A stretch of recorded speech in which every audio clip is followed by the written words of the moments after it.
Friends, hello everyone. In this video, you're going to live one quiet day in 1789 America.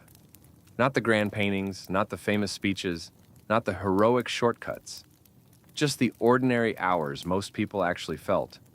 Cold floorboards under your feet, a stubborn fire coaxed back to life, the smell of wood smoke and bread, the slow rhythm of work, and the hush that returns when the sun goes down and there are no lights to soften the streets.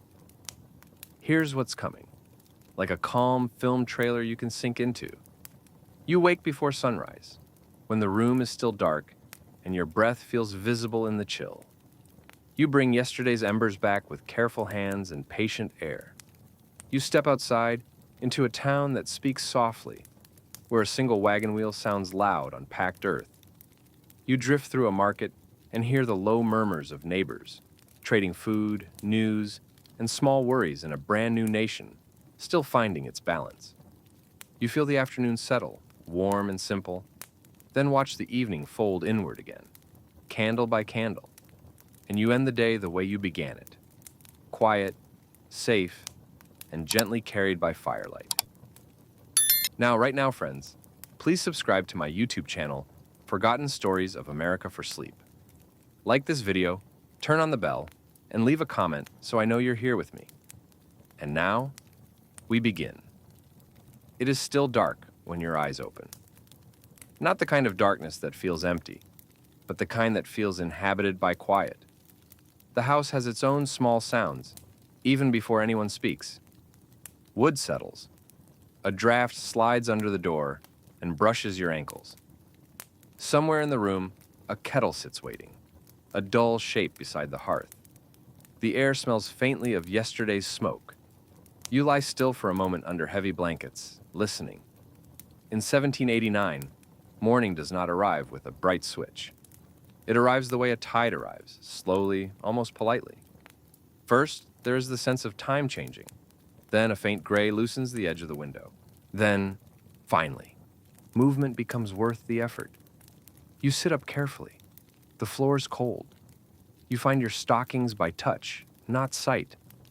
The cloth feels rough, honest, warmed only by the memory of your legs from the night before.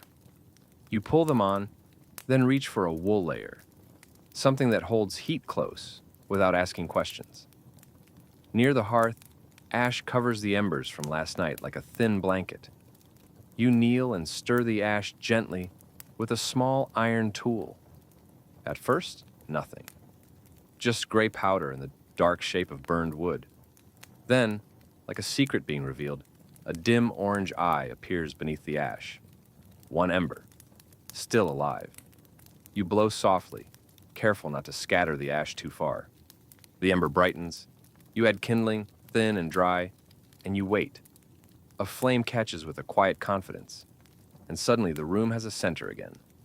Firelight turns the walls warmer than they really are. Shadows become softer. Your hands feel less stiff. A kettle is set near the heat. It does not sing yet. It only waits. Outside, the world is waking in fragments. A distant door latch clicks. A soft footstep crosses a threshold. Somewhere far away, a horse shifts in a stable, and you hear a single stamp on packed earth. You move through the morning's first routines slowly, because speed is not useful here. Water must be fetched. Wood must be respected. Food must be stretched. Every task has a weight that modern life often hides. When you finally step outside, the cold air touches your face like a clean cloth.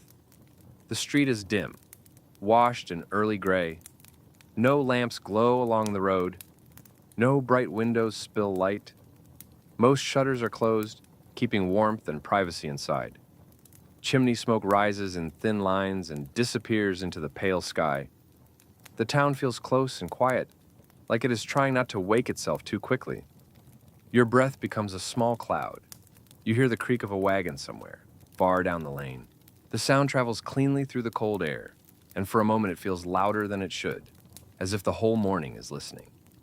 This is 1789, a new year in a new nation, but the day begins the same way it has for countless ordinary people, with firelight, cold air, and the quiet promise that life will be built again, one small action at a time. The street outside your door is not empty, but it is careful.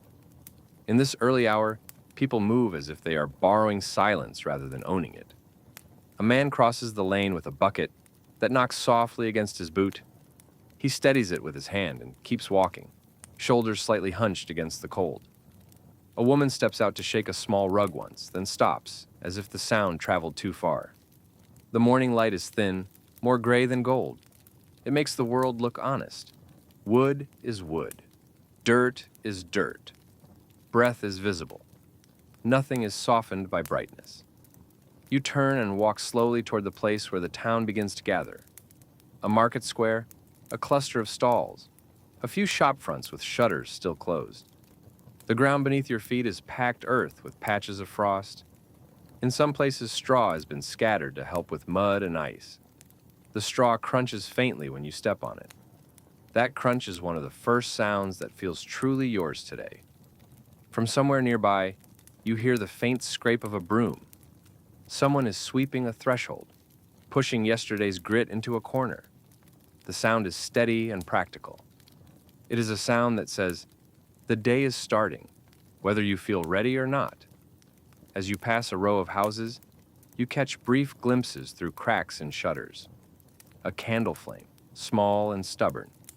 A woman's hand moving near a hearth. The curve of a child's head as they sit sleepily at a table. Then, the shutters hide it again. In 1789, most life happens indoors, tucked close to warmth. Outside, the cold keeps everyone honest about their needs. You reach a corner where the street opens a little, and the air changes. You can smell more smoke, more damp wood, and something faintly sweet, like bread crust warming. If you pause, you can hear a distant hammer tap, not fast, not loud, just a worker beginning his day. A wagon appears at the far end of the street, moving slowly. The horse's hooves make dull, heavy sounds on the packed earth. The wheels creak, and every creak seems to echo. The driver's posture is patient. There is no reason to rush. Rushing wastes energy, and energy is precious. As the wagon passes, you notice small details. The leather straps, darkened with use.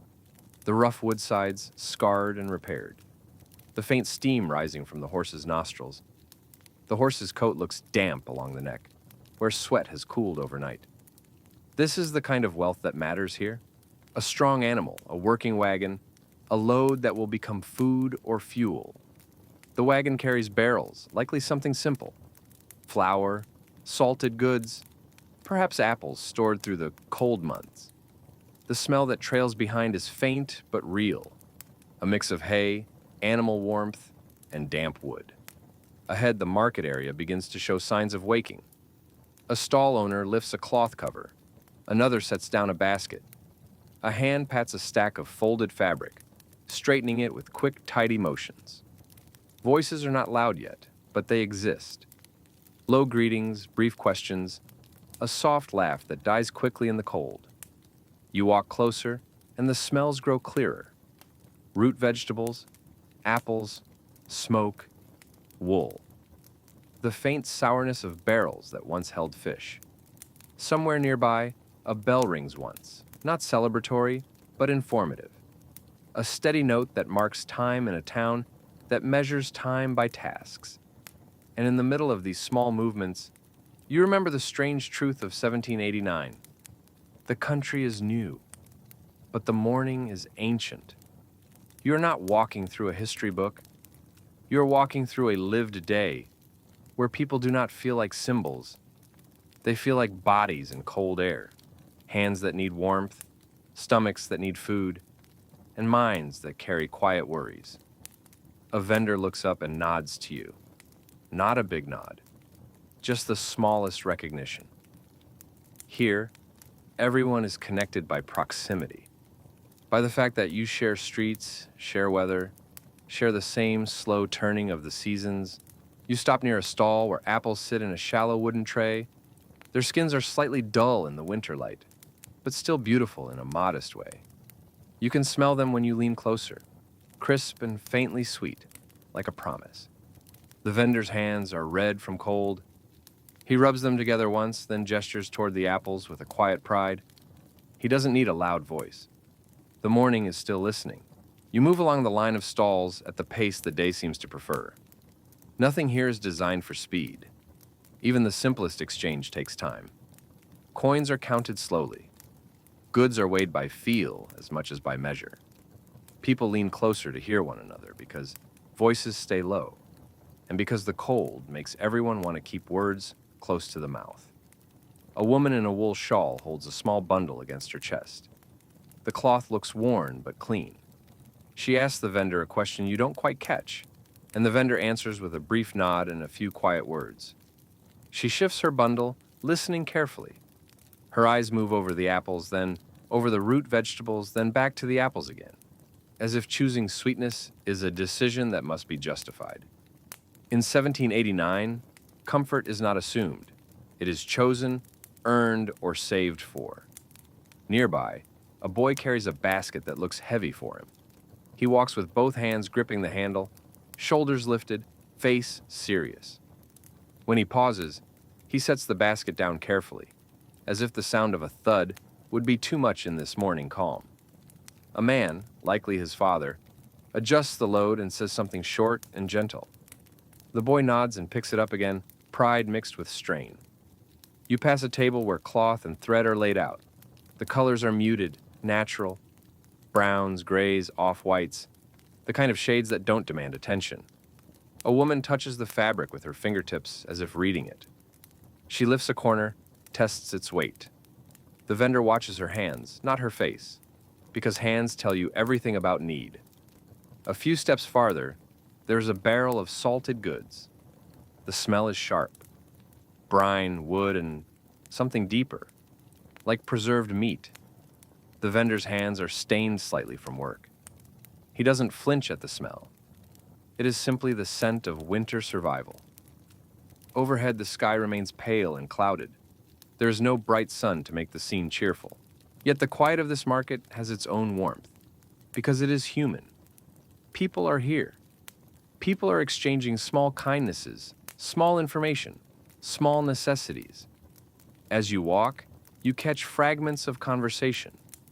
A mention of a ship arriving, a rumor about prices, a quiet remark about the new government far away, names said softly, as if saying them too loudly might summon trouble.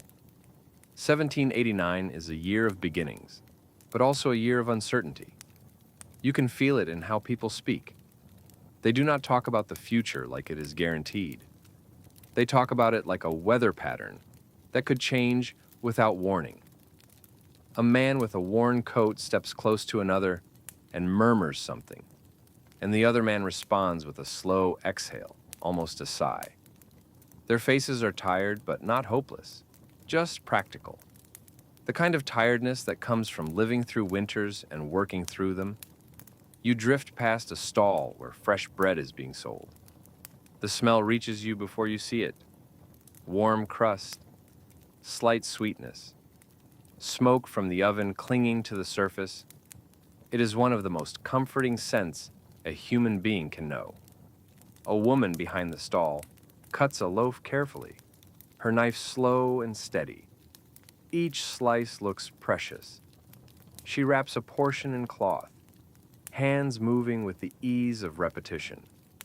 You imagine how that bread will be carried home, how it will be broken and shared, how it will be eaten near a hearth, crumbs falling onto a worn table.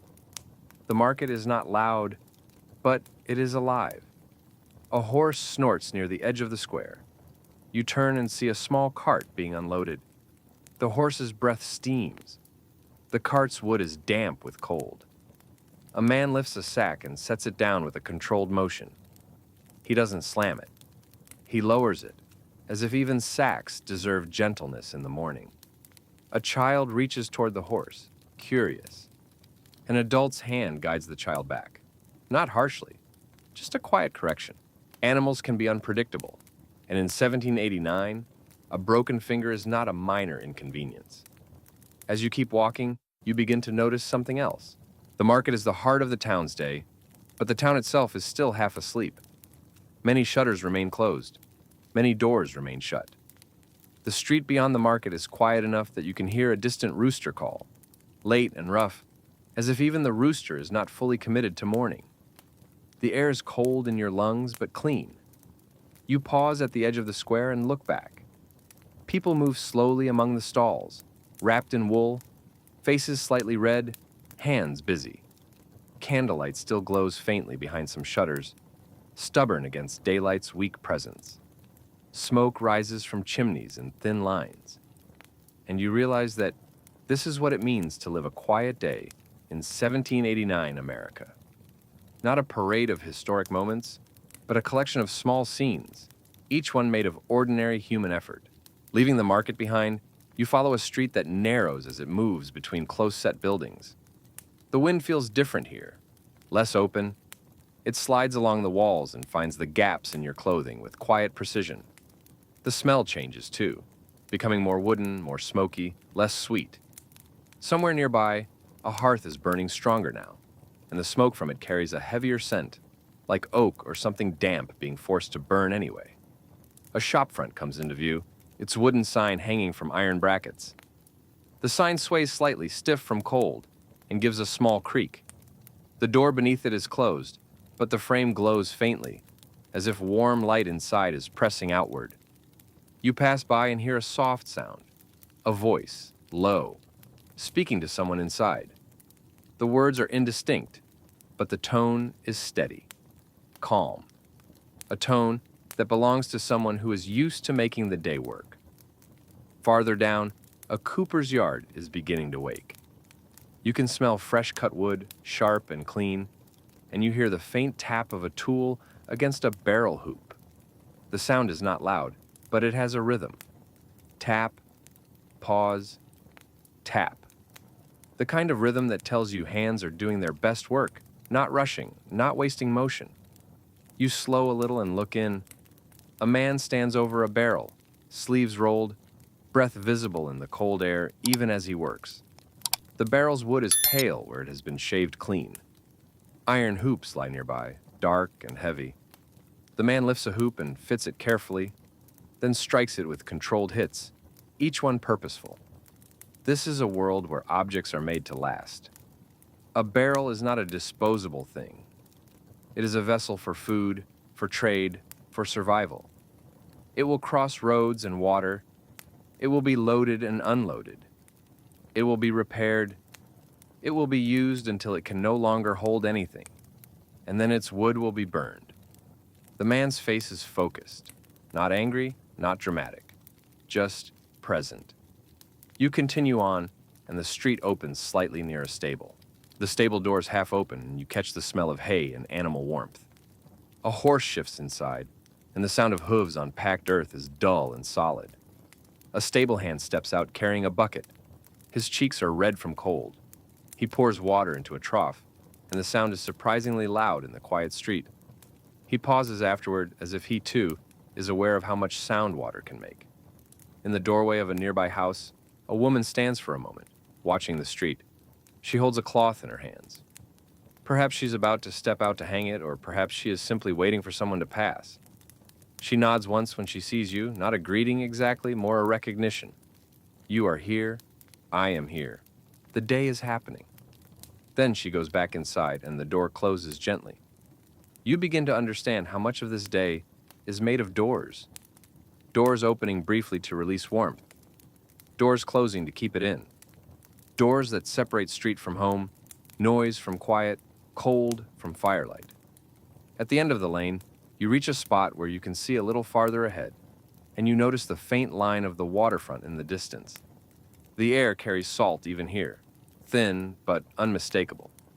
The town is connected to the water like a pulse. You take a slow breath and keep walking, drawn gently toward the harbor. As you approach, the street surface changes. The packed earth grows darker and damper. The air grows sharper.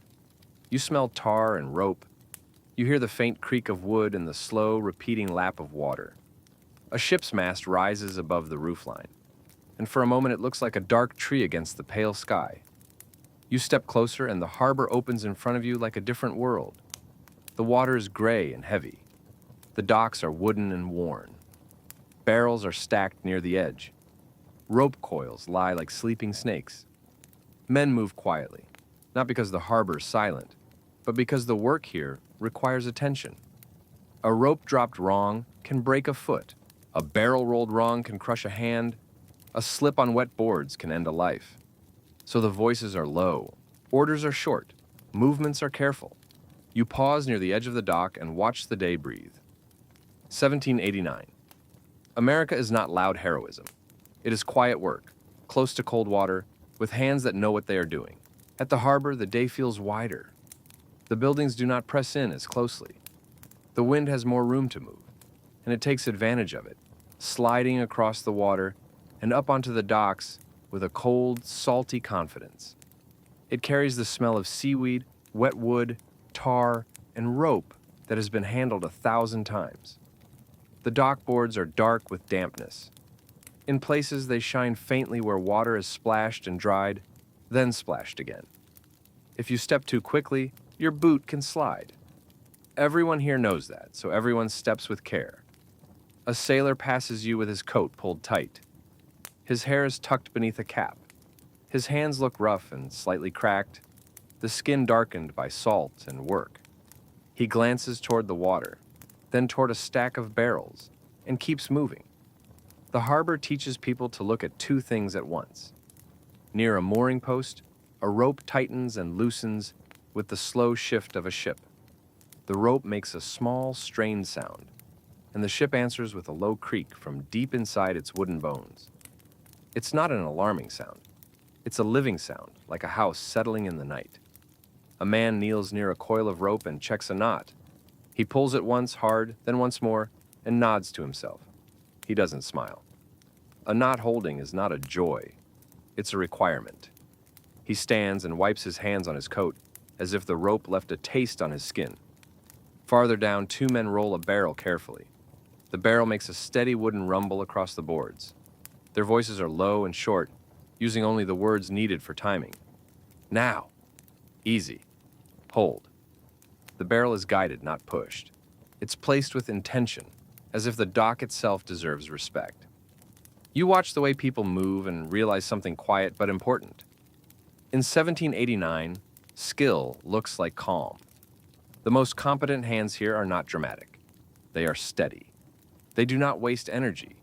They do not make extra noise. They do the work and let the work speak for them. A gull circles overhead and calls once, sharp and impatient.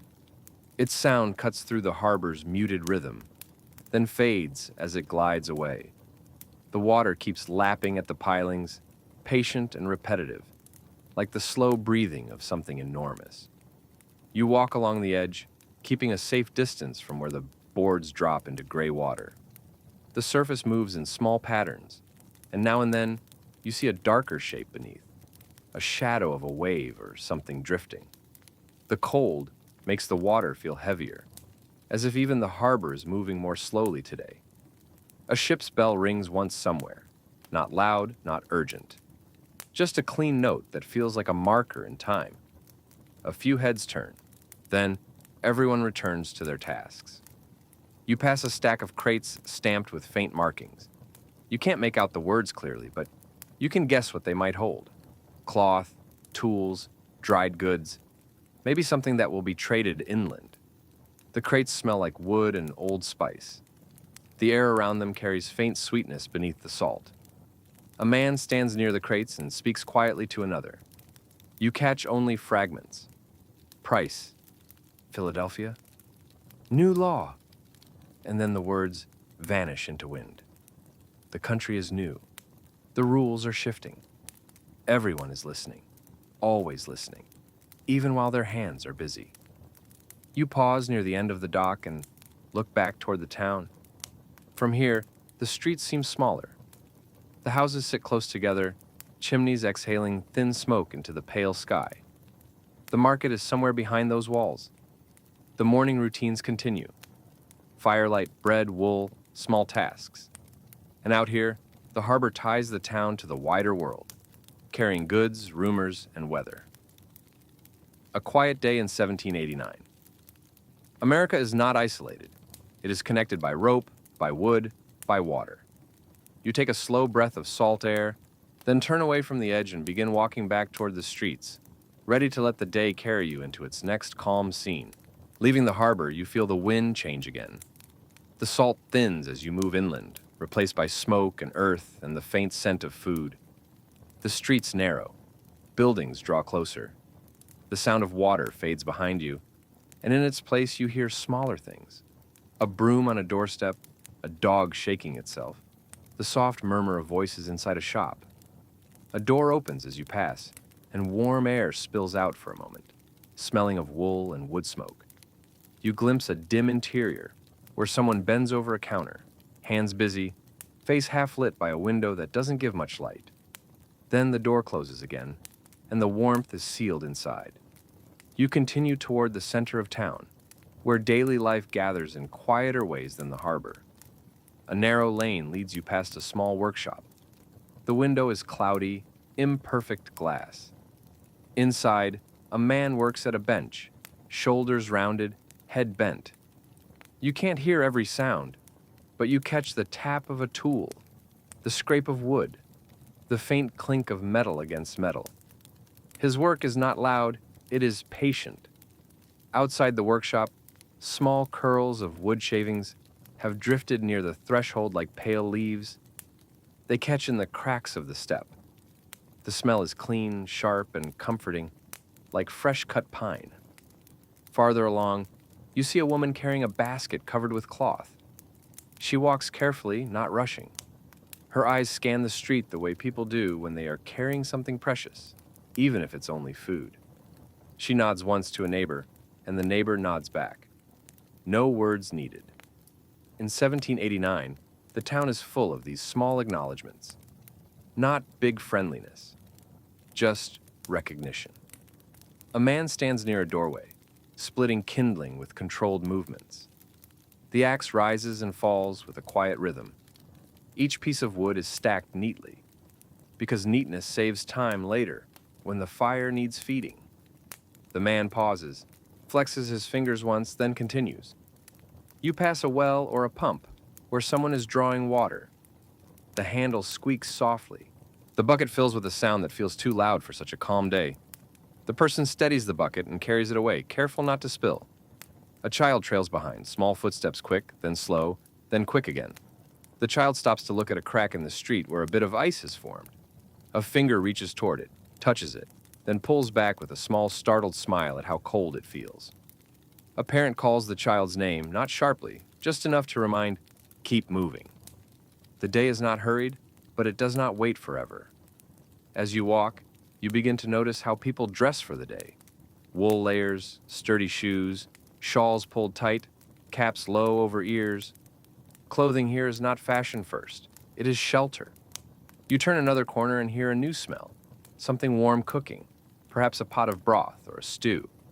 The scent drifts into the street and makes your stomach react without permission. It smells like onions, maybe a little salt, maybe a hint of meat if the household is lucky. The smell carries you forward. You pass a house where the doors open for a moment.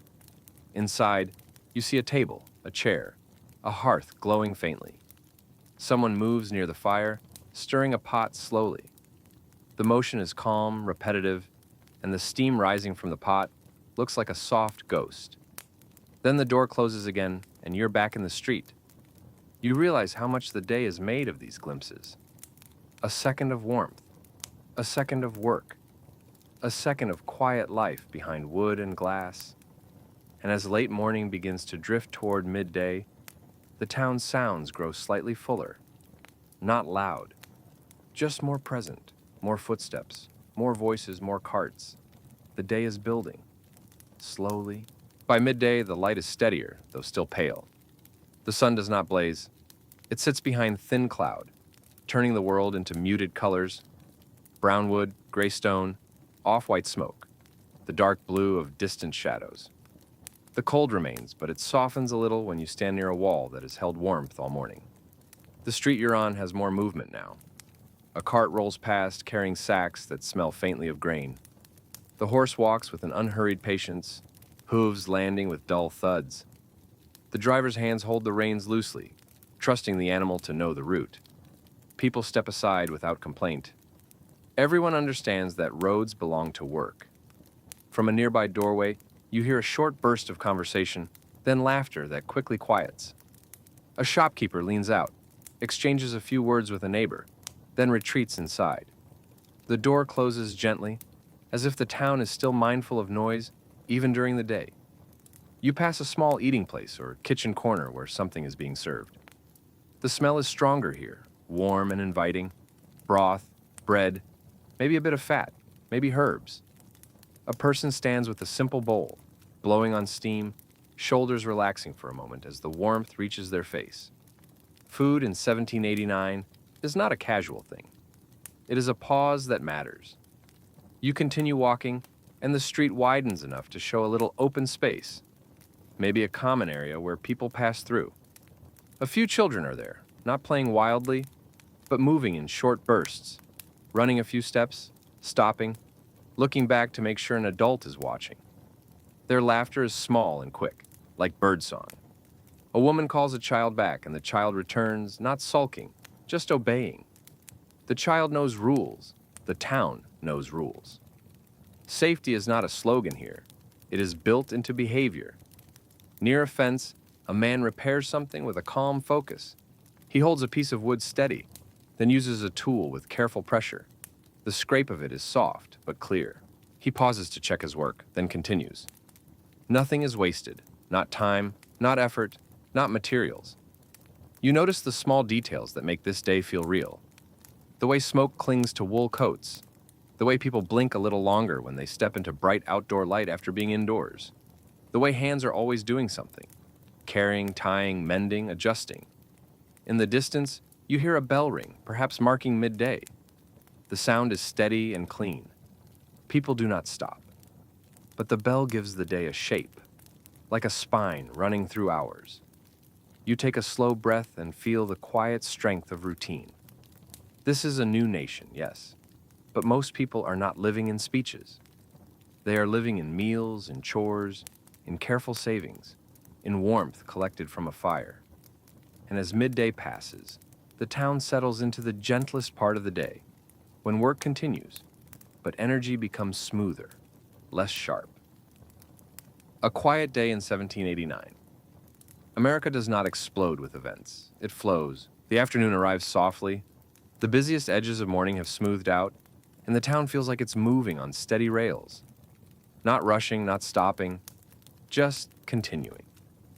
You find yourself drawn toward a calmer street, where homes sit close together, chimneys breathing faint smoke into the pale sky.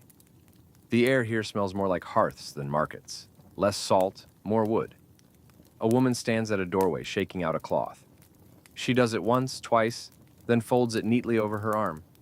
The motion is practiced, quiet, almost graceful. She glances down the street and sees a neighbor carrying something heavy. Without speaking much, she steps off the stoop and takes one end, helping for a few steps until the load is balanced again. It's a small kindness, the kind that doesn't get recorded anywhere, but it holds a town together. A few doors down, a man sits on a low stool near a window, repairing a shoe. He bends over it, hands working slowly. The smell of leather is faint but present. When he presses the leather, it creaks softly. He pauses to warm his fingers, then continues. You watch for a moment, and the quiet of the work feels almost soothing. In the street, a dog trots past, tail low, nose close to the ground. It stops to sniff near a fence post, then continues. Its paws make small sounds on packed earth. No one pays it much attention. It belongs to the day the way smoke does. Somewhere close, you hear the gentle tap of a hammer. Not angry, not hurried. Just the sound of a task being done in its proper time. You pass another home with a slightly open window. Inside, you hear the faint clink of a spoon against a pot. A voice murmurs something you can't make out, soft as if speaking to a child or simply speaking to the room itself. Steam escapes in little puffs, and the smell that slips out is warm and simple, like broth that has been kept going all day. The afternoon light shifts, and for a moment, the town looks almost golden. Not bright gold, but a muted warmth that makes the wood of houses look softer and the street look less severe. Shadows lengthen slightly. You notice how people respond to that shift without naming it. A shopkeeper starts to move items closer to the doorway, preparing to bring them in later.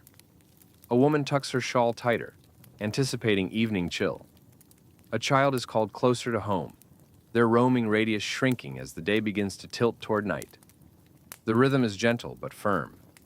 In 1789, evening is not entertainment, it is preparation. And in the quiet of afternoon, you can already feel the town beginning to fold inward, readying its fires, its food, its doors, and its candles. As the light begins to fade, the town's sounds soften again. Not because people stop living, but because evening changes the shape of everything. The air cools quickly. The wind feels sharper.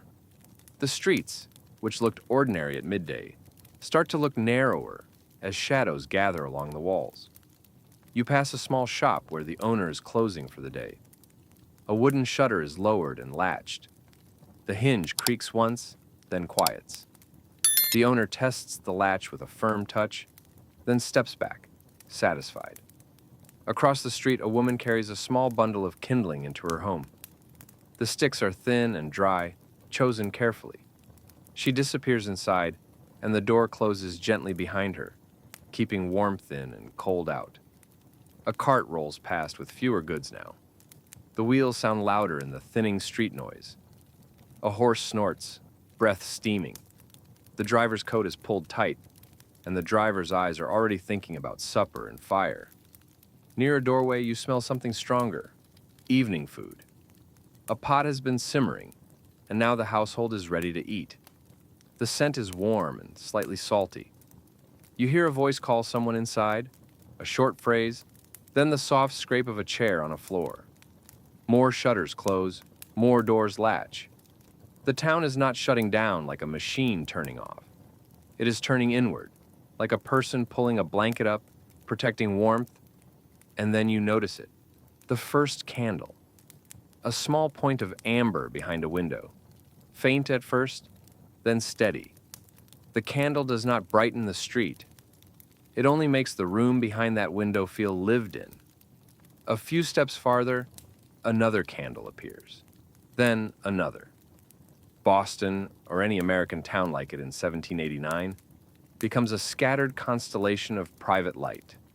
You stop for a moment and look down the street. Daylight is nearly gone.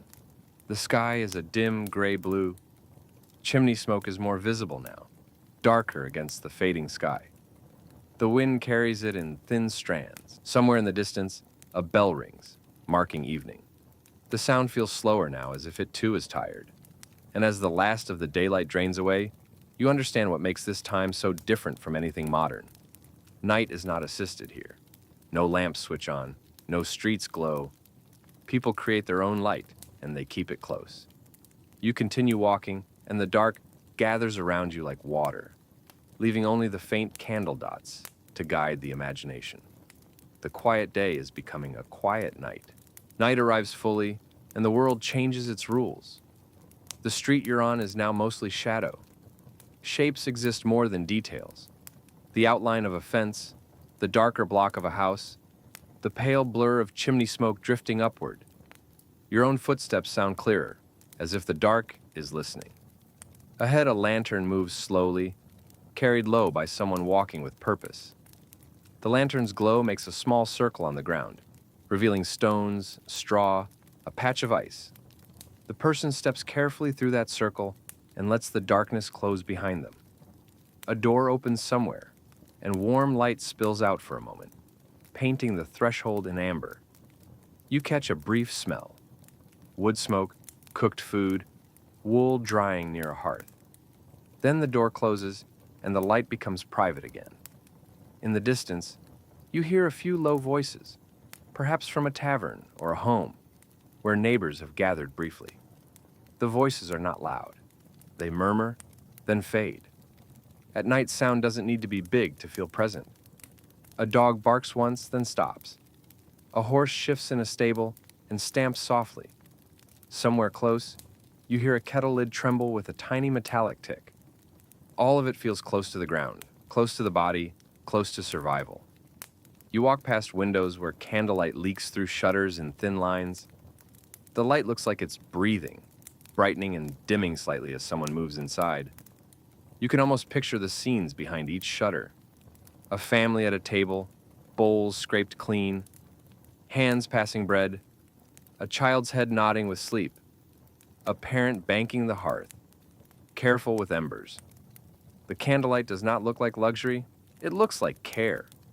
A watchman passes at the far end of the street, lantern low. He pauses at a corner, listening, then continues. His steps are steady and unhurried. The calmness is part of the job. Panic would only make noise. You begin to feel the town folding inward. One candle goes out and the window turns black. Another candle remains, smaller now, steadier. A door latch clicks, final and firm. Night in 1789 is not entertainment. It is protection. And as you continue through the dark, you sense the quiet growing heavier, softer, until the streets feel like they belong to silence.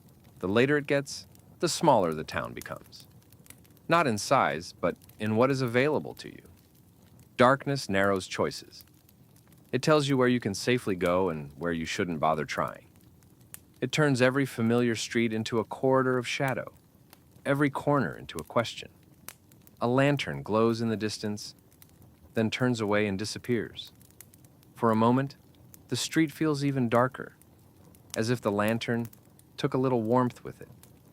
You pass a tavern where the door's closed, but light still lives behind the curtains. Through the cracks, you see warm flicker. You hear a soft clink, a low laugh, then quiet again.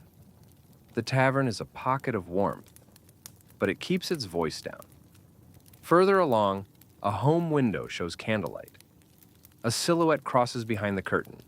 The light shifts, then steadies, as if someone adjusted the candle to make it last longer. In 1789, light is measured. A candle isn't burned carelessly. A lantern isn't carried unless it must be. Fire's watched like a living thing. The wind slides through the lane and nudges a hanging sign. It taps once against the wall, then stops. The sound feels loud, not because it is loud, but because it's alone. You hear your own breathing and realize it is part of the night's soundscape now. A stable nearby releases a warm animal smell into the cold air. A horse exhales, breath turning to white cloud. A hand inside the stable moves, quiet and calming. The horse settles again. You walk on, and the town feels like it is made of closed doors. Doors that keep warmth in. Doors that keep darkness out. Doors that separate one family's private world from the empty street. A candle is snuffed somewhere, and for a brief second you smell hot wax, sharp and faint. Then even that disappears, swallowed by cold air. Fewer windows glow now. More shutters show nothing but black. The quiet day has fully become quiet night, and the town rests in the only way it can, by shrinking into hearthlight and sleep. The later it gets, the smaller the town becomes. Not in size, but in what is available to you. Darkness narrows choices. It tells you where you can safely go and where you shouldn't bother trying. It turns every familiar street into a corridor of shadow, every corner into a question. A lantern glows in the distance, then turns away and disappears. For a moment, the street feels even darker, as if the lantern took a little warmth with it. You pass a tavern where the door's closed, but light still lives behind the curtains. Through the cracks, you see warm flicker. You hear a soft clink, a low laugh, then quiet again. The tavern is a pocket of warmth, but it keeps its voice down. Further along, a home window shows candlelight. A silhouette crosses behind the curtain. The light shifts, then steadies, as if someone adjusted the candle to make it last longer. In 1789, light is measured. A candle isn't burned carelessly. A lantern isn't carried unless it must be. Fire's watched like a living thing. The wind slides through the lane and nudges a hanging sign. It taps once against the wall, then stops. The sound feels loud, not because it is loud, but because it's alone. You hear your own breathing and realize it is part of the night's soundscape now. A stable nearby releases a warm animal smell into the cold air. A horse exhales, breath turning to white cloud. A hand inside the stable moves, quiet and calming. The horse settles again. You walk on, and the town feels like it is made of closed doors. Doors that keep warmth in. Doors that keep darkness out. Doors that separate one family's private world from the empty street. A candle is snuffed somewhere, and for a brief second you smell hot wax, sharp and faint. Then even that disappears, swallowed by cold air. Fewer windows glow now. More shutters show nothing but black. The quiet day has fully become quiet night, and the town rests in the only way it can, by shrinking into hearthlight and sleep. Deep night feels different from evening. Evening still has movement. Someone finishing a task. Someone walking home. A final conversation fading behind a door. But deep night is the hour when the town stops choosing quiet and simply becomes quiet. The wind slows, or maybe you just notice it less, because there are fewer other sounds to compare it to. It slips along the walls, finds the gaps around shutters, and makes the faintest whistle, as if it's speaking to the house itself. A street that looked narrow earlier now feels like a tunnel. The buildings lean close, their dark outlines barely separated from the dark sky. Chimney smoke rises, thin and uncertain, then dissolves. You step carefully, because the ground is harder now. Frost has tightened in the cracks. A patch of ice catches the faintest glow from a far window, and you see it just in time to avoid it. Somewhere, a cat moves like a shadow, silent and sure. It slips between barrels and disappears. A rat darts under a crate, quick as a thought. These small lives own the night in a way humans never fully do. A watchman's lantern appears briefly at the far end of the lane. It makes a slow circle of light, then drifts away. The watchman does not hurry. His calm is part of the safety. He pauses at a corner, listening, then continues. The harbor, farther off, breathes quietly. You cannot see it from here, but you can imagine it. Black water, rope tight on moorings, wooden hulls creaking as cold presses into them. The same steady lap against pilings, repeating like a low lullaby. Inside homes, the night is warmer but not comfortable. Hearths are banked low, embers glow faintly under ash. Blankets are heavy. People sleep close to heat, the way you sleep close to a friend. A person shifts. A sigh. Then stillness again. A child's sleep is deep and slack. An adult's sleep is lighter, shaped by responsibility. Even in rest, a mind can listen for danger.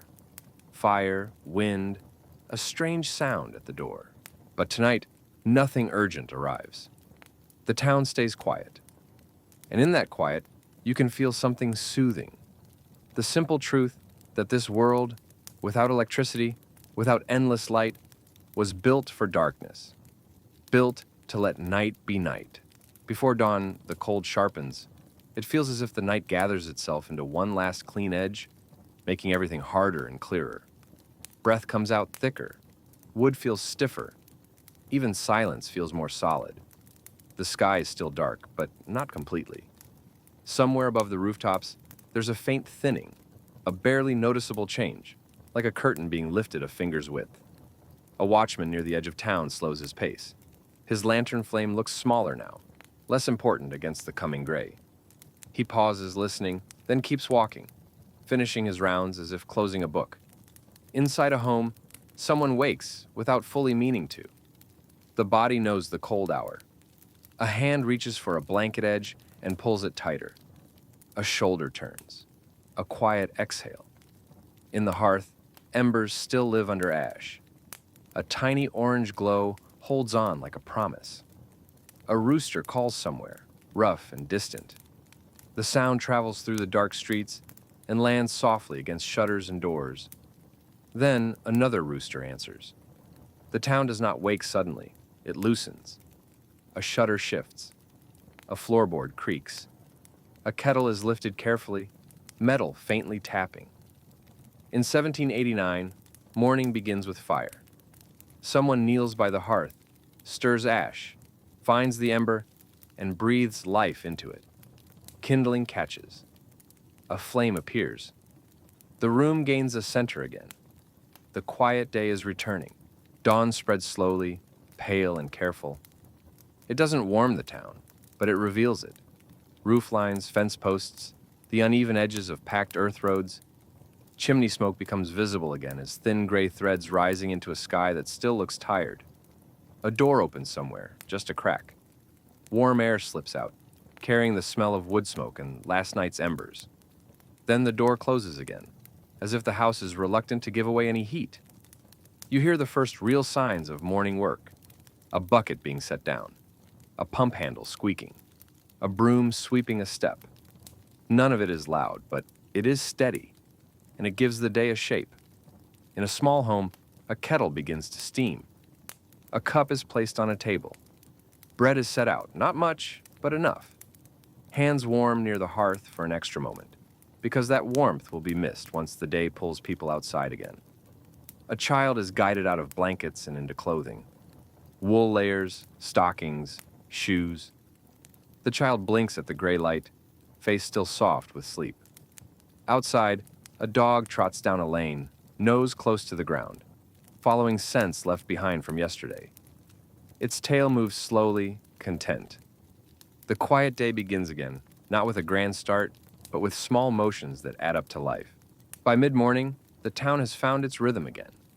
Carts roll through the streets, wheels creaking. Horses move with patient strength, breath steaming in the cool air. Voices travel short distances.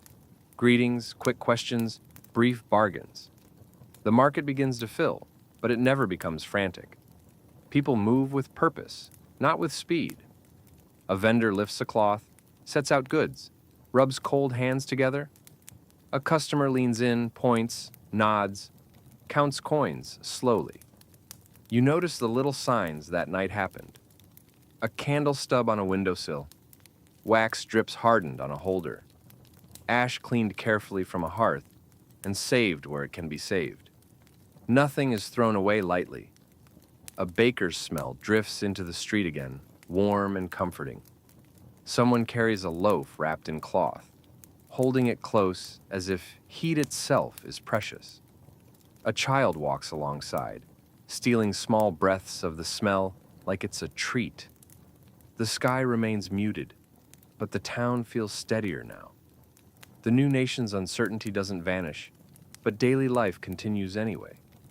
People do not wait for history to feel settled. They make breakfast, they do work, they carry water, they mend, they trade, and the day moves forward, quiet and real. Quiet. The day grows fuller in a way that doesn't feel loud, only layered.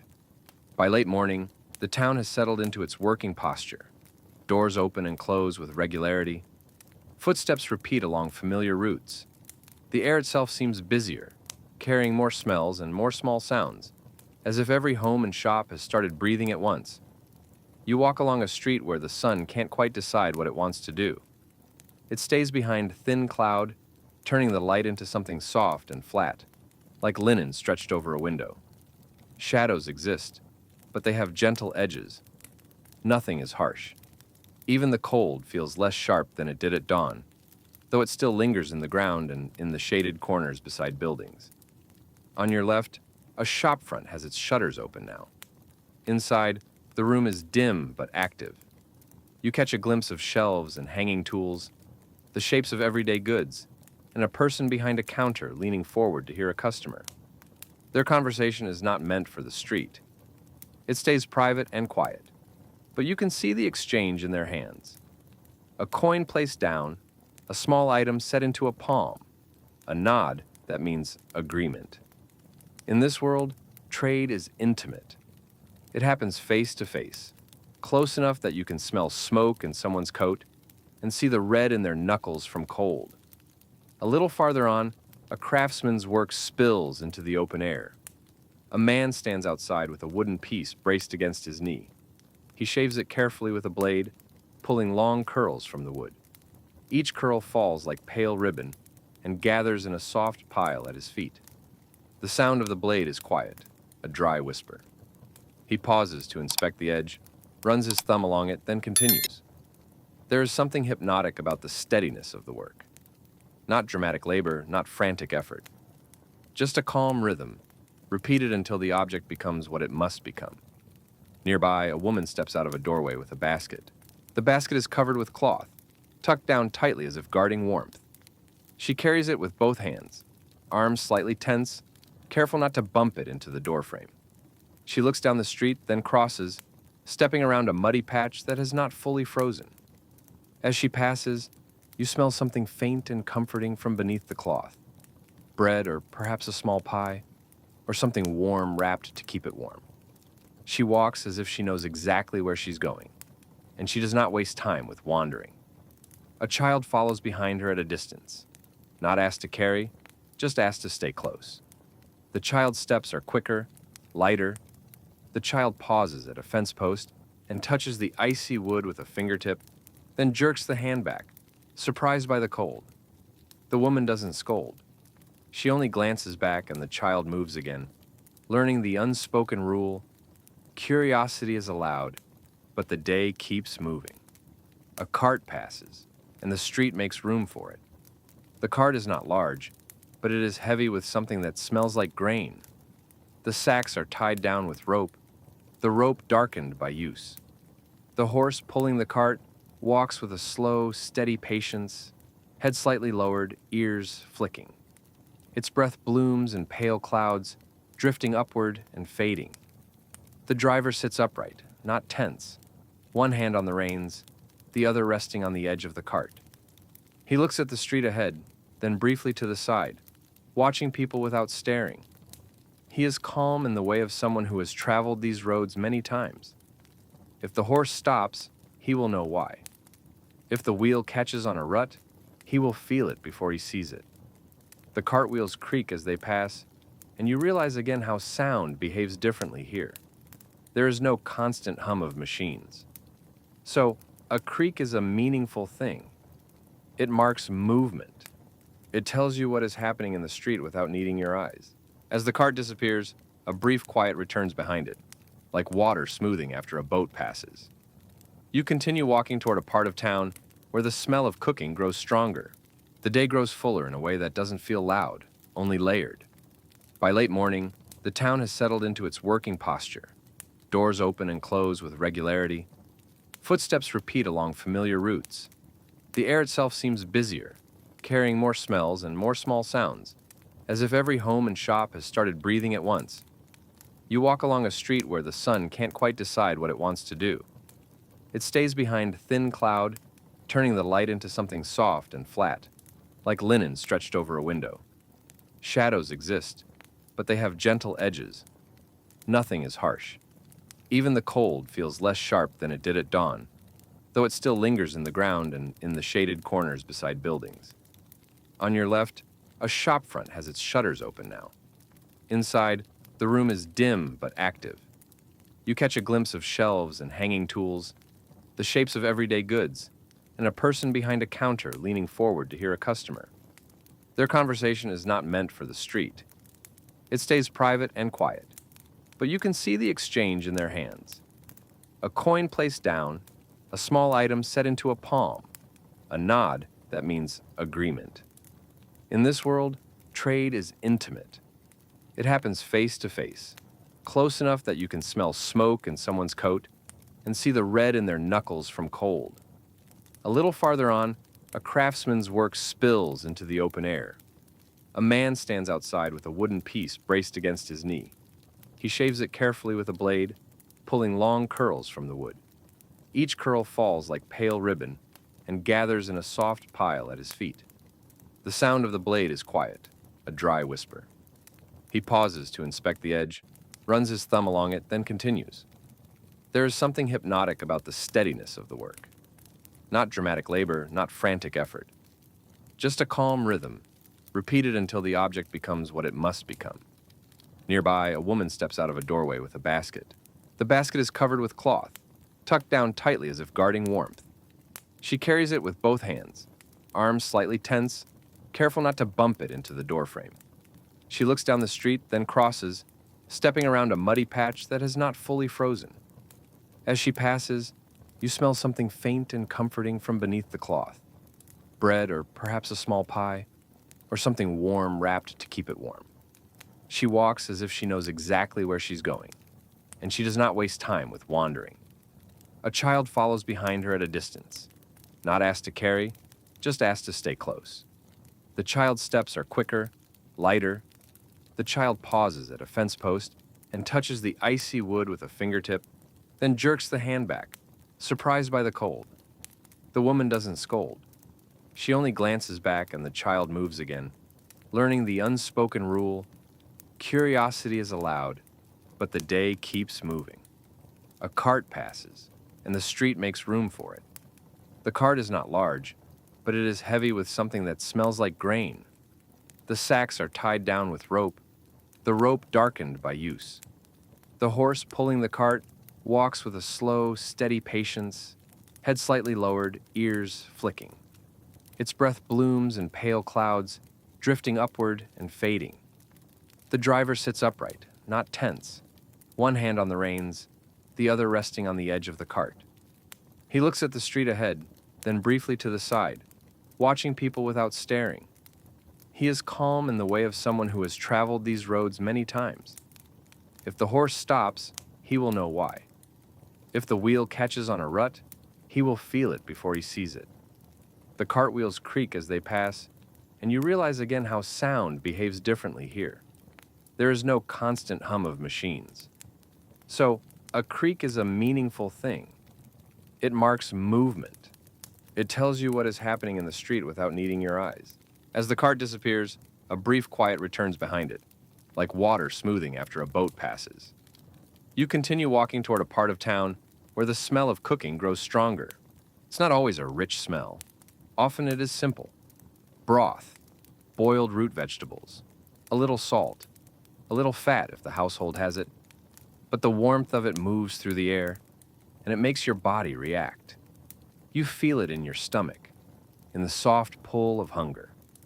You pass a window that is slightly open, perhaps to let smoke out, perhaps to release a bit of damp air. Inside, a pot is being stirred. The spoon taps against the side in a slow, steady rhythm. The sound is gentle, almost musical, because it repeats with patience. You imagine the scene in the room: a table worn smooth by years of hands, a few simple bowls, a cup with a crack, a loaf wrapped in cloth, a child watching steam rise, the steam fogging the glass, the hearth quietly doing its work. You walk on, and the street bends. At a corner, two neighbors speak in low voices. They stand close, not because they are secretive, but because cold air makes distance uncomfortable. One man leans slightly forward, and you catch a few words, not enough for the full meaning, just enough to feel the texture of the time. The new Congress. Prices are shifting. They say, the words are carried by breath and then vanish, but the tone remains. People in 1789 talk about the nation the way they talk about weather: important, unpredictable, impossible to control with a single hand. Still, life continues. Most life must. A woman opens a door and shakes a small rug once, then folds it quickly. She glances at the sky, judging the day. Then she steps back inside. The door closes gently. Warmth is saved. A man carries a bundle of split wood and stacks it under an overhang where it won't gather moisture. Each piece is placed with care, not thrown. He wants the pile to be stable. He wants it to be easy to grab later when the fire needs feeding. His breath comes out in slow puffs, and his hands are red at the knuckles. The small routines are everywhere, and these routines create the comfort of the day, even in a world that is not comfortable by default. As you walk, you begin to notice how the town holds its quiet even when it's awake.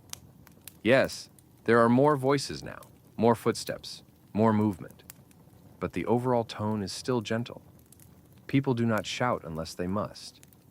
They do not waste energy on loudness.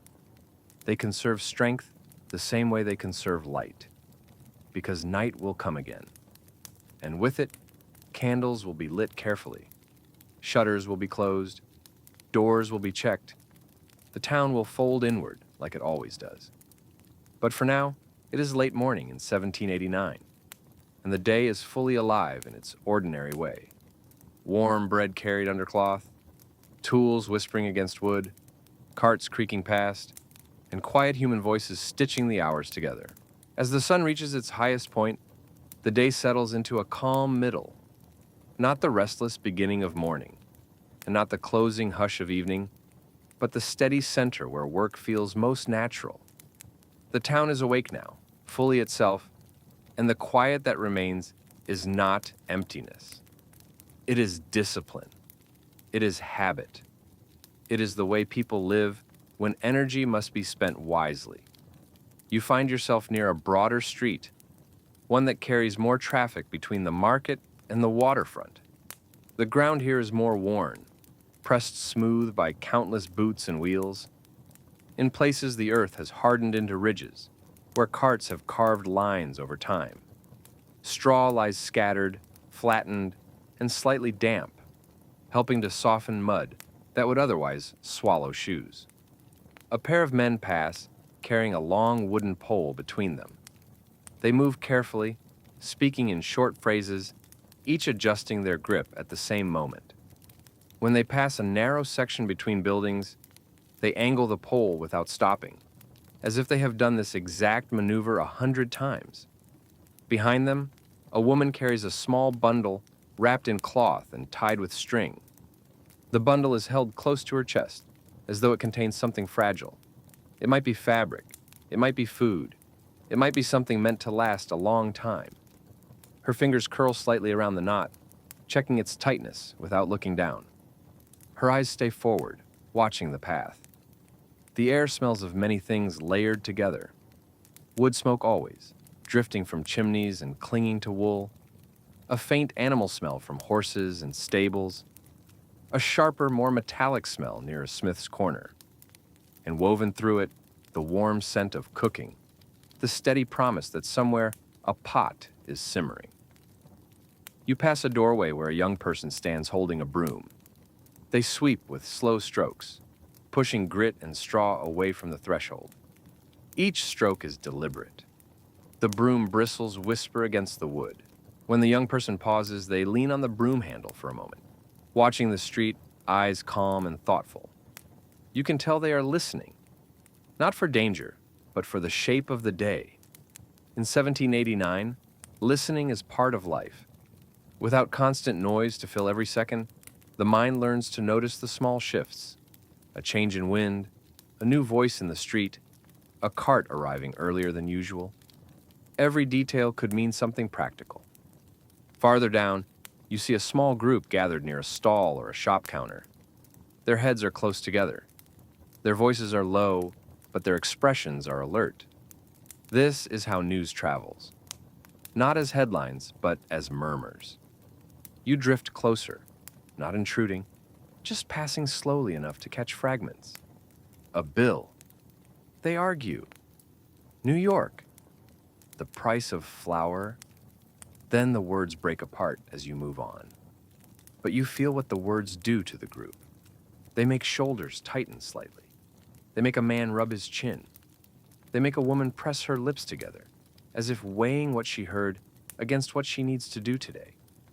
The nation is new, and the idea of it is present in the air like weather, but daily life is still the stronger force.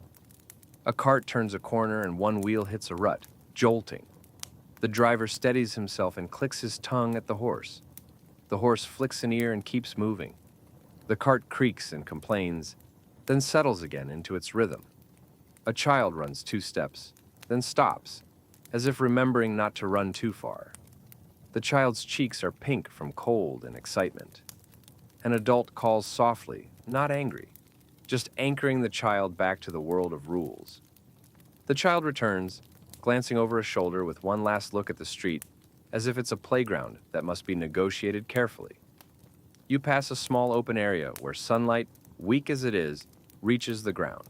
In that patch of light, you see tiny details more clearly. Frost crystals still lingering in shade, the worn grain of a wooden step, the way a coat sleeve has been mended at the elbow. Mending is everywhere. You notice it on clothing, on wagon straps, on doors patched with extra boards, on baskets reinforced with twine. 1789 is not a world of replacement. It is a world of keeping things alive. You pause briefly near a shop window and look inside. The glass is wavy and imperfect. The room beyond is dim. A person stands behind a counter, hands moving steadily. They wrap something in paper or cloth, tie it with string, then hand it across. A coin is placed down. The coin is picked up, rubbed once between fingers, and slipped away. The exchange feels careful, respectful, quiet. You continue walking, and a subtle sound reaches you from the direction of the harbor. Not the full harbor noise, but the suggestion of it. A distant creak, a gull call softened by distance, the faintest rhythm of water. It reminds you that the town is still connected to the wider world, even on a quiet day. But you stay inland a little longer, drawn by the steadiness of the neighborhood streets, where life is not shipped away, only lived. A woman steps out with a pot and carefully pours water into a small patch of earth near the step, perhaps to settle dust, perhaps to clean. The water darkens the ground and then disappears. She wipes her hands on her apron and stands still for a moment, looking down the street. The look is not idle. It's the look of someone measuring time. How much daylight is left? How much work remains? How close evening is? In 1789, evening is always on the horizon, even at midday, because light must be planned for. Candles must be saved. Firewood must be stacked. Doors must be secure. Food must be stretched. The day is not infinite, and the night is not forgiving. And yet, there is something calming in that knowledge. Because when life is built from small routines, the day becomes a gentle chain of familiar actions. Each link holds the next.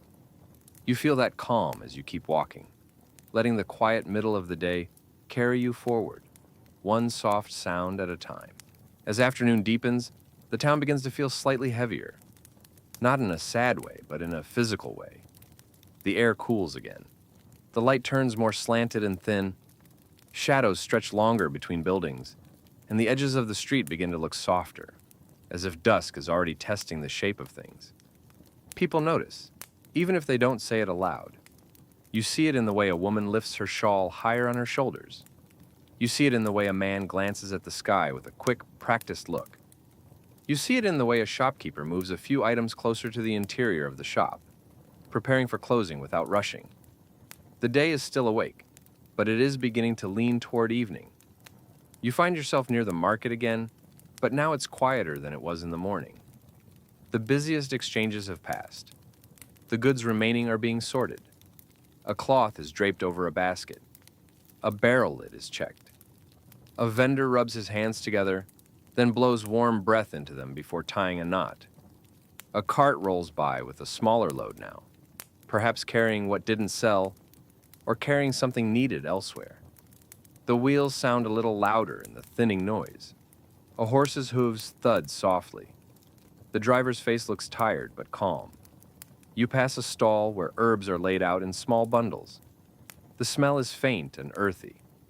A customer leans in, chooses one bundle, and pays slowly. The vendor wraps it carefully as if the scent itself is a kind of medicine. Nearby, a woman holds a child's hand. The child's pace is slower now, and the child's eyes look heavier, as if the day has used up the easy energy. The woman speaks softly to the child, guiding, reassuring. The child nods without fully listening, trusting the voice more than the words. The air smells more strongly of cooking now. Some households have pots that have been simmering for hours, stretching ingredients into something filling. The smell drifts out from cracks around doors and windows. It's warm and slightly salty, a scent that makes you imagine bowls being set down, hands reaching, steam rising. You turn down a street where homes sit close together, and the sense of evening preparation becomes clearer. A man carries a bundle of kindling and stacks it neatly near a door. He checks the pile like it's a small treasure. Without wood, the night becomes harder. Without fire, everything becomes sharper and colder. A woman draws water and carries it inside. The bucket swings slightly and she steadies it to keep it from knocking against her leg too loudly. Even in daylight, people keep a habit of quiet. A child is called in from the street. Not scolded, simply summoned. The child obeys quickly because dusk changes the rules for children. The street becomes less forgiving when light is gone. A door closes. A latch clicks. A shutter is pulled in. These sounds begin to repeat across the neighborhood like a slow pattern. In the distance, you hear a bell, marking time again. The note feels like a reminder. Daylight is limited and the town is already adjusting. You pause near a window and see the faint glow of a hearth inside.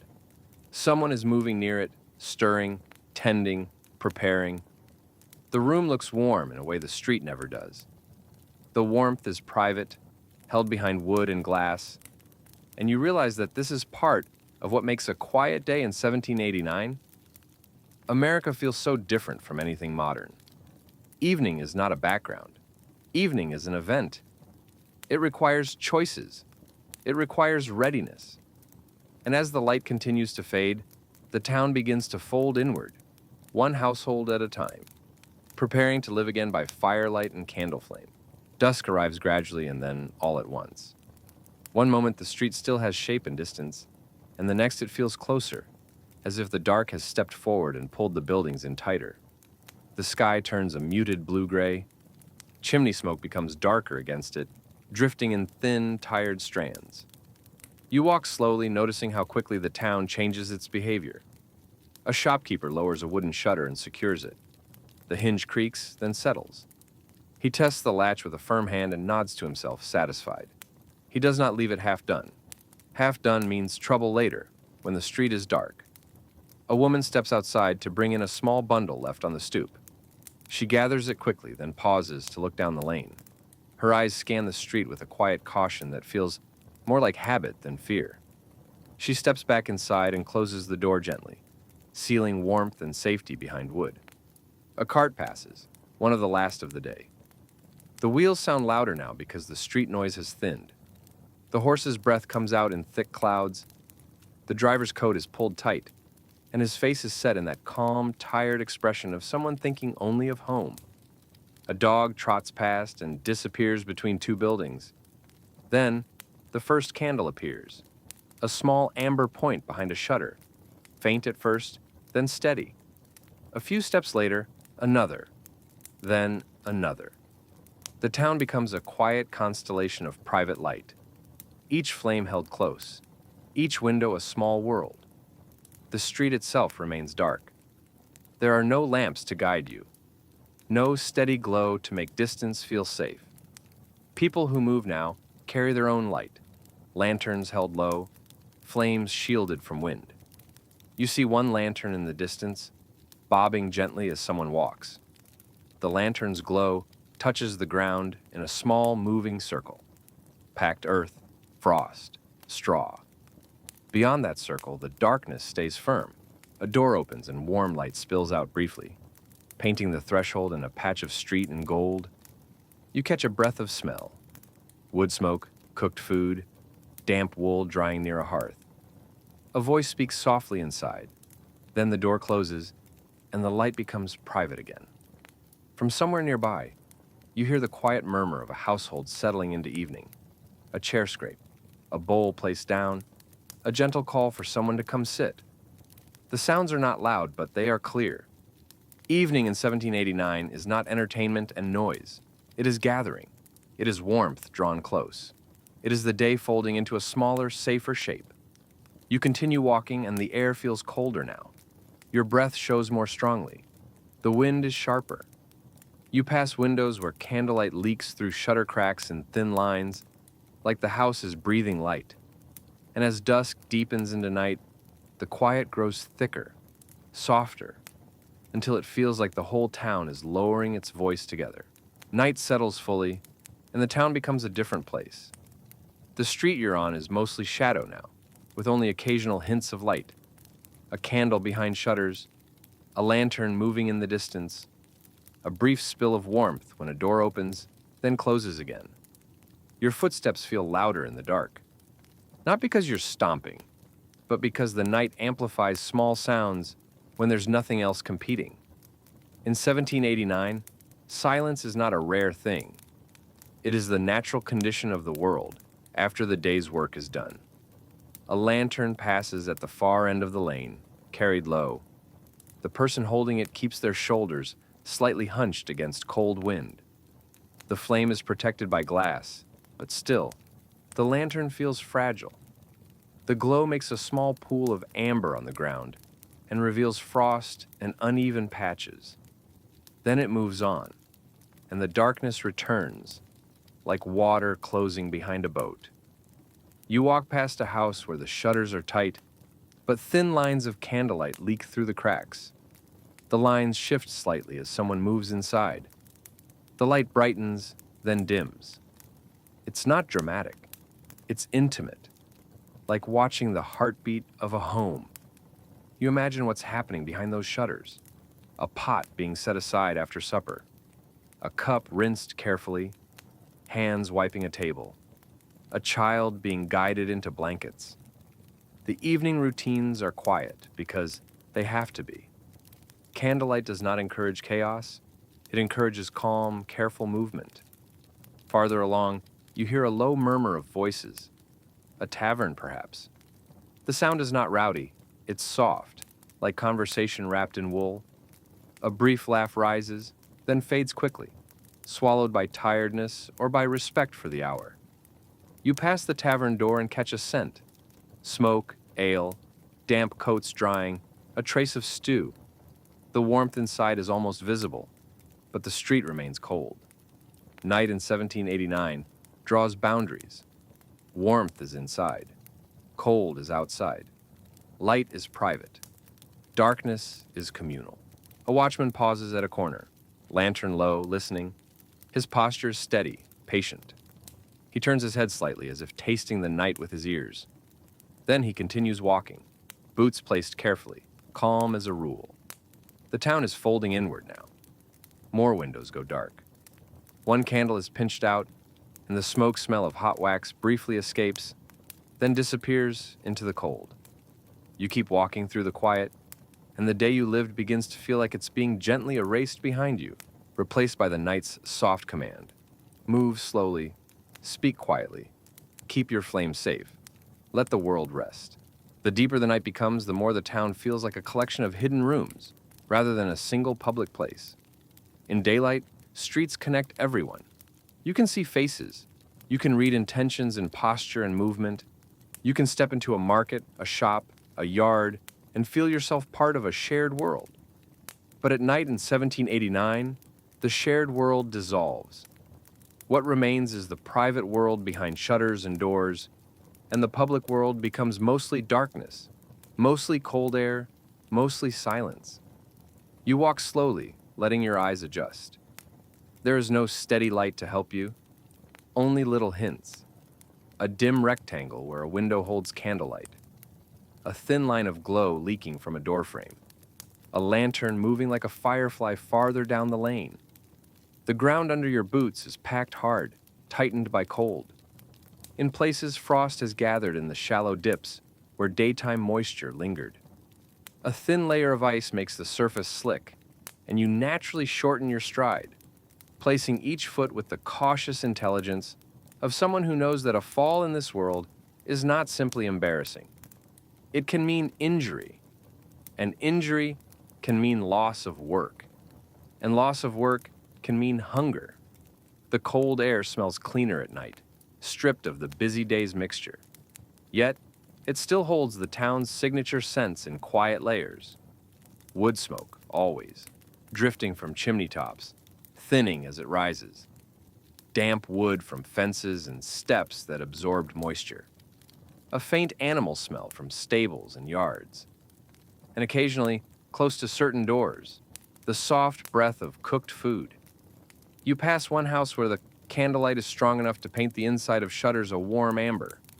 The cracks between the boards glow as if the house itself is stitched with light. That glow shifts once, then steadies again. Someone inside has moved the candle, perhaps to keep it from dripping onto a table, perhaps to shield it from a draft. You pause for a moment, not to spy, but because the light feels comforting. You imagine what the room might look like. A simple table with worn edges, smoothed by years of hands. A clay cup, maybe a chipped one, turned upside down to dry. A hearth with embers banked under ash, glowing faintly like a hidden eye. A blanket folded close to the fire so it will be warm when someone finally lies down. In another house farther along, the candlelight is weaker. It leaks through cracks as a thinner, more cautious glow. That tells its own story too. Perhaps fewer candles.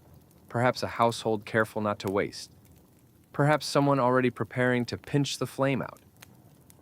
You continue, and the street narrows. Buildings lean closer and the wind behaves differently here. It doesn't sweep freely. It slides and curls, finding little corridors between walls. It nudges a hanging sign, and the sign taps softly against wood. The sound feels loud because it happens in a gap where silence was complete. The sign stops moving. Silence returns. You realize how carefully this world holds sound. With no engines, no constant modern hum, the night is like a dark lake. A single noise makes ripples. A single footstep feels like a pebble dropped into still water. A dog barks once far away. Not repeated, not urgent. Just a single bark, then quiet again. A stable nearby releases a faint warmth through cracks in wood. You smell hay and animal breath. Inside, a horse shifts, hooves pressing into packed earth. The horse exhales, and you see the breath as a pale cloud through the stable doorway. A hand moves in the dark inside, stroking the horse's neck or shoulder. The horse settles. The sound of its breathing becomes slow and steady again. There's something deeply calming about that steady animal breath in a quiet night. It reminds you that life continues even when people sleep, that the world does not stop. It only changes pace. Farther ahead, you see a lantern. It is carried low by a figure moving slowly, shoulders slightly hunched. The lantern's flame is warm and bright compared to the surrounding darkness, but it still feels small, fragile. The person shields it from wind with their body, and the lantern swings gently, painting the ground with moving amber. As the figure passes, the light reveals details that were invisible a moment before. The rough grain of a fence post, the edge of a step, a patch of ice shimmering faintly, a length of straw pressed into the ground. Then, the lantern moves on. Darkness closes behind it, smooth and immediate. You stand for a moment and realize something important. Without light, the street belongs to memory. People walk routes they know. They move along paths their feet could recognize, even if their eyes cannot. They count steps. They feel the slight slope of a lane. They recognize a particular stone by its shape under a boot. This is why evening routines matter so much. A door must be latched before it becomes too dark to do it safely. Water must be fetched before the street turns slick and dangerous. Wood must be stacked where it can be reached by feel. Everything is arranged for the night, the way a person arranges bedding before sleep. As you keep walking, you hear quiet voices somewhere, muffled. A tavern, perhaps, or a home where neighbors have gathered briefly. The sound is low and soft, like conversation wrapped in cloth. There is no roaring laughter, no sharp singing. Not in this hour. The voices are tired, the day's work still sitting in shoulders and hands. A brief laugh rises once and then dissolves into a cough. A mug clinks quietly. A chair scrapes and then stops. The town is not celebrating. It is winding down. You pass a doorway where warm light spills out for the briefest moment. Someone steps onto the stoop, maybe to empty a small basin, maybe to check the latch, maybe just to feel the air. The person's face is half lit by the candle behind them, and you see the softness of tired eyes. Then, they step back inside. The door closes gently, and the light disappears. One more small world sealed away. You continue, and you begin to sense the town's deeper pattern. Night is not an interruption here. It is a familiar companion. People have been living with darkness their whole lives. Their bodies know how to move through it. Their minds know how to settle into it. Their homes are built around it. And in that knowledge, the night stops feeling frightening. It starts feeling like a blanket. A cold blanket outside, yes, but a blanket nonetheless, covering streets and roofs and harbor lines you can't see, holding the town in quiet until morning returns. At some point in the night, you stop thinking of time in hours and begin thinking of it in sensations. Cold, stillness, the faint smell of smoke, the distant creak of wood. The sky above the rooftops is dark and heavy, the kind of darkness that looks like it has weight. Clouds drift slowly, hiding any stars that might have offered comfort. Without a moon, the town feels even more inward, as if it has turned its face away from the sky and pressed itself closer to the ground. You walk until the street opens slightly, and you can sense, even without seeing clearly, that you are nearer to the water again. The air changes first. Salt returns in thin threads. Tar follows. Rope. Wet wood. The harbor is not loud at night, but it has a presence that you can feel in your lungs. The cold here bites sharper, and wind moves more freely, slipping across open water and climbing onto the docks. A ship creaks somewhere out there, deep and slow. It is a sound like an old house settling, but larger. You step closer, careful, because the dock boards are damp and slick even when you can't see them well. You move with shorter steps, feeling your way. The edge of the dock is a boundary you respect. A faint lantern glow appears far down the waterfront. A watchman, perhaps, or a sailor with a necessary task. The lantern light is small against the harbor darkness, but it is enough to reveal what it touches. A mooring post, a coil of rope, the edge where wood meets black water. The water itself makes the softest sound, a slow lap against pilings, a small splash as a wavelet taps a board, a whispering movement that repeats again and again. It is calming in a way that feels older than thought. You pause, listening, and the harbor becomes a lullaby made of repetition. No melody, only rhythm, the rhythm of a world that never truly stops moving. A gull calls once, faint and irritated, then falls silent. The sound is swallowed by fog. Closer to you, a rope tightens slightly, then loosens as a ship shifts on its moorings. The rope makes a strained, quiet complaint. The ship answers with a deeper groan. Then both settle again. You imagine the ship as a sleeping animal, breathing slowly, muscles shifting in dreams. The wood holds salt. The tar holds cold. The rope holds tension. Everything is alive in its own way. A watchman's lantern draws nearer. The watchman moves at a measured pace, boots placed carefully. The lantern is held low, lighting only the immediate path. When he reaches a corner of the dock, he stops. He turns his head slightly, listening, as if the harbor might speak back with something unexpected. But the harbor offers only its steady voice. He resumes walking. You notice how calm he is, how unhurried. In this world, a watchman's job is not to chase drama.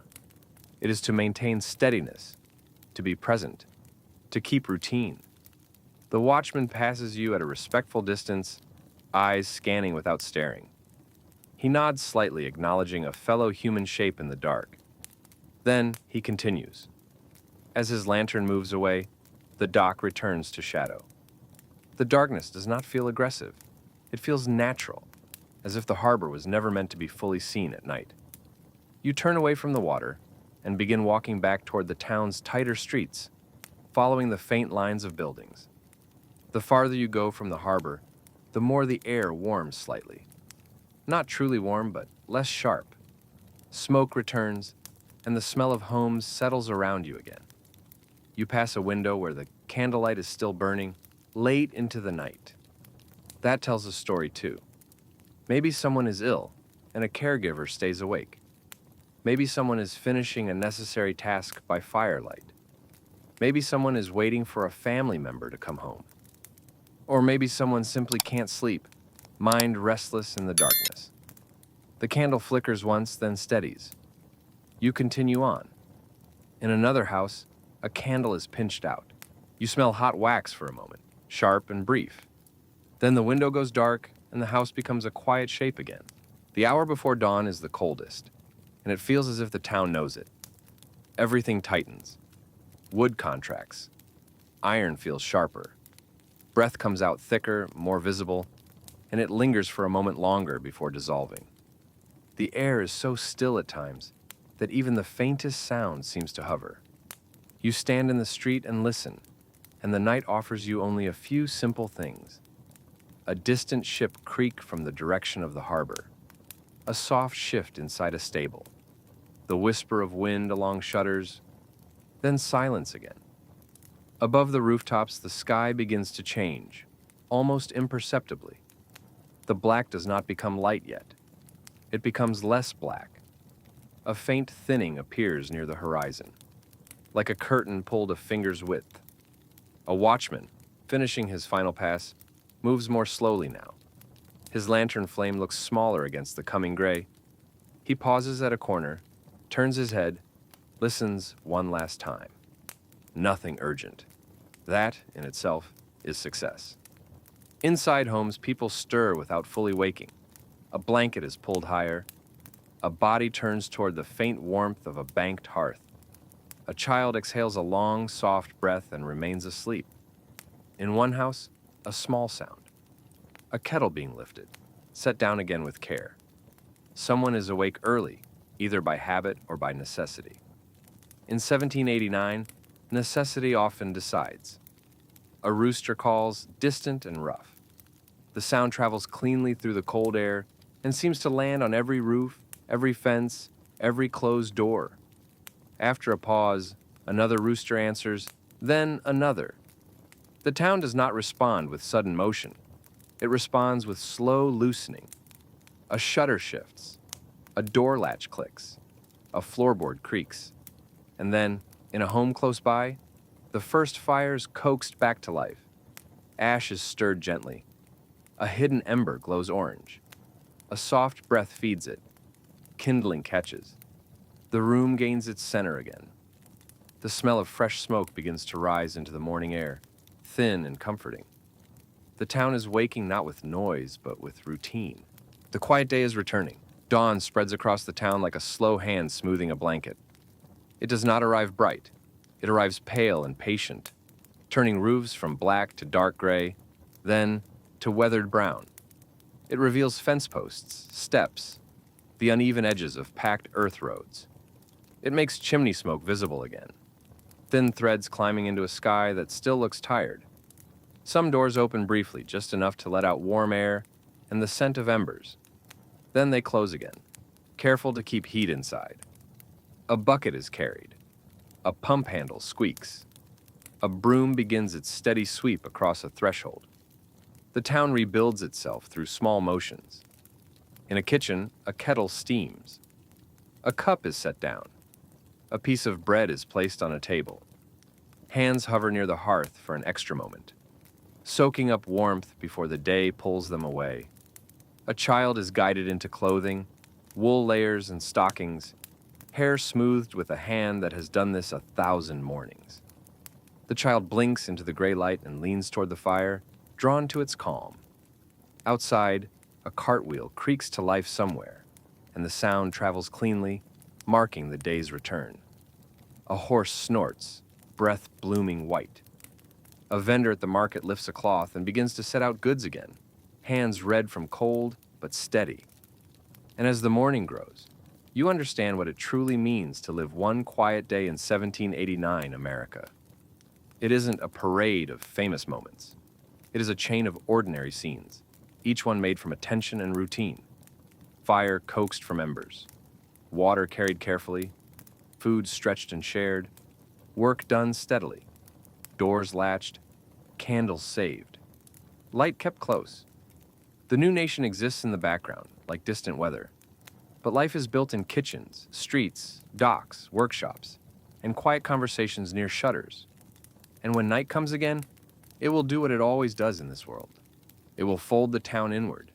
It will quiet the streets, and it will leave only the small, brave flames of candles and hearths, holding warmth against the dark. When the day finally feels complete, it isn't because anything dramatic happened, it's because the ordinary hours did what they were meant to do. They carried you from a cold, dim morning to a steady, working afternoon, and then back again into the quiet shelter of night. In 1789, comfort is never loud. It lives in small, repeated choices. A fire kept alive, a door latched gently, a candle saved for when it truly matters, a warm bowl offered without ceremony. And as you imagine the town settling once more, shutters closed and embers banked under ash, you can let your own thoughts grow quieter too. The street outside fades into darkness. The last candle becomes a soft point of light, and the world returns to the slow rhythm it has always known. Breath and stillness, warmth and shadow. Good night.